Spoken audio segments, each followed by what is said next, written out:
Assalamu alaikum and peace be unto all of you.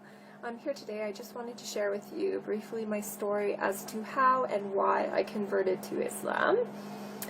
So I'll just get started. So growing up I actually was raised in a very devout Catholic household.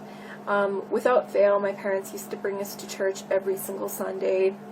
We used to practice all of the holidays and celebrate all the holidays in the religious sense. My parents would fast on Fridays. I actually went to Catholic school my entire life, so definitely very well versed in the Catholic faith.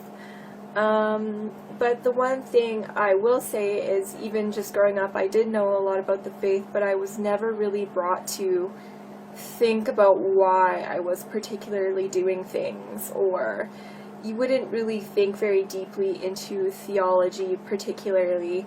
And it was after the fact, when I finished high school and I started going to post-secondary education, like college, university, that was when I finally actually started thinking a little bit about my faith. Maybe it was the rebellious sense in all of us when we finally become somewhat independent and we want to be our own person, but definitely it was a little bit more than that. I remember, just going to school after the fact, and it was the first time in my life I was actually intermingling with people that were not of the same faith group with me, just because, going to a Catholic school, all my friends were Catholic. I was a good girl. I never really went out a ton, so I can't say that I really had a lot of friends outside of my faith group. But when I actually went to college, university, I actually for the first time interacted and met, Muslims as an example, and it kind of made me think about my faith in a greater sense. Like, I remember, just going to church and thinking, for the first time in my life, like, we're not supposed to be worshiping idols, so why do we even have,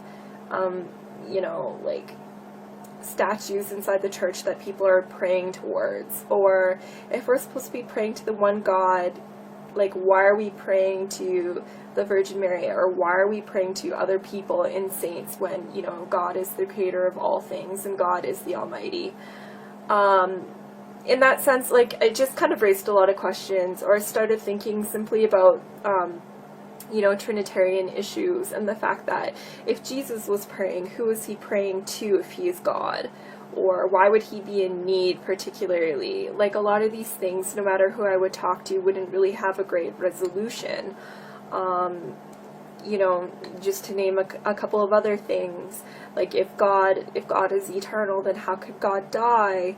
Like, I really just couldn't wrap my head around a lot of these issues, and the more research I did, the more I realized that a lot of these theological issues came after the fact, and the pure Christianity was actually Unitarian, but it was the later kind of additions that changed the faith to make it what we know it as today, particularly, meaning kind of more of a Pauline Christianity. But I won't get into that. So generally at that point, that was kind of when I was questioning a little bit more, but I really didn't have much of a solution. I just had questions. I started kind of looking into agnosticism, just because I figured, if Christianity is wrong and, all of these other religions are quote-unquote polytheistic, and I can't really accept that. They're either polytheistic or they're not particularly religions. They're more kind of like ways of thinking and whatnot. I don't really want to be involved with any of these, and I never really found a good monotheistic solution, but at the same time I wasn't really looking much into religion. But then it got to a point where I actually got in discussion about religion with some Muslims, actually, when I was at school. And I really didn't know much about their faith, to be quite honest. I had all of the stereotypical kind of ideas as to what Islam actually was.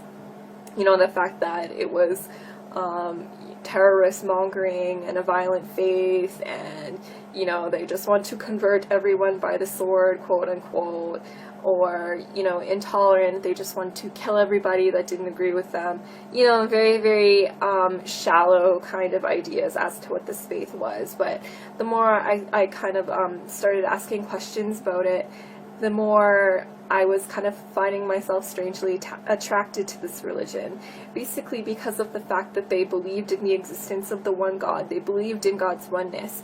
They believed in God's eternity, everlastingness, you know, but without all of the mental confusion. It was just, you know, basically belief was broken down into the fundamentals, and it was something that everyone would be able to digest without actually having to do any mental gymnastics.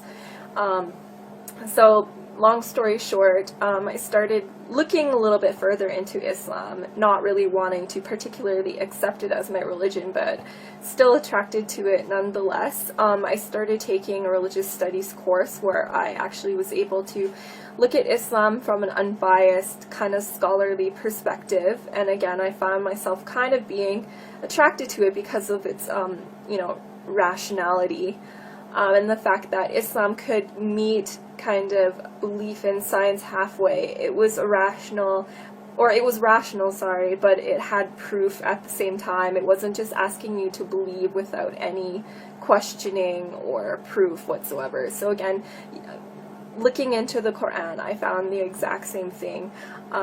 You know, Allah would command His servants to question or think about things or ponder about things, and that was something that I definitely wasn't used to previously with the Bible, and something that was very attractive for me.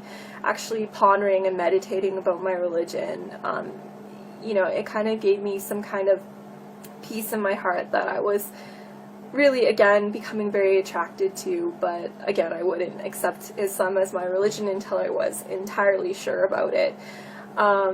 You know, so again, reading more into the Quran, I was finally also able to put Judaism and Christianity into perspective, particularly looking into the role of prophets. Jesus is seen in Islam as a prophet and not being divine. And again, if you look at the Bible from a Quranic perspective, you'll see again all of these proofs in the Bible. The fact that Jesus, peace be upon him, attests to the oneness of God, and never anywhere in the Bible does he ever claim divinity, simply. You know, so reading into the Quran, it was slowly kind of answering questions for me. You know, when I would bring up all of these horrible arguments that I would see online and whatnot, to people of faith that were actually well versed in their religion, you know, I would always find some kind of resolution. Whenever I had a question about Islam, I always thought that it would kind of be a breaking point, and this would be the reason why I can't particularly believe in this faith, but it always ended up being to the contrary. And you know, along my journey, I was probably looking into Islam for maybe about, I would say, 2 years or so, and it was continuously the same thing, where it was working for my benefit and not on the contrary. And basically, whenever I would see all of these negative comments online or get all these negative comments from people, or even myself argue with people, it would just bring me to gather more knowledge about the religion, and actually got me to a point where I was very comfortable accepting Islam for what it was, but I still didn't make that final step of affirming my faith.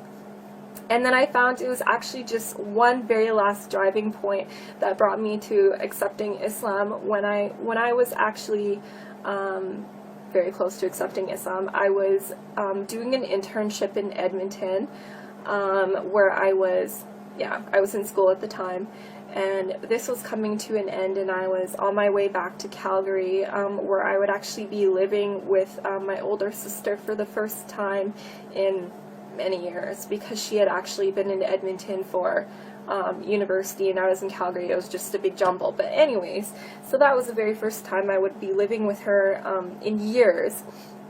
And I just remember one morning I remember this very vividly, and it was actually the middle of Ramadan.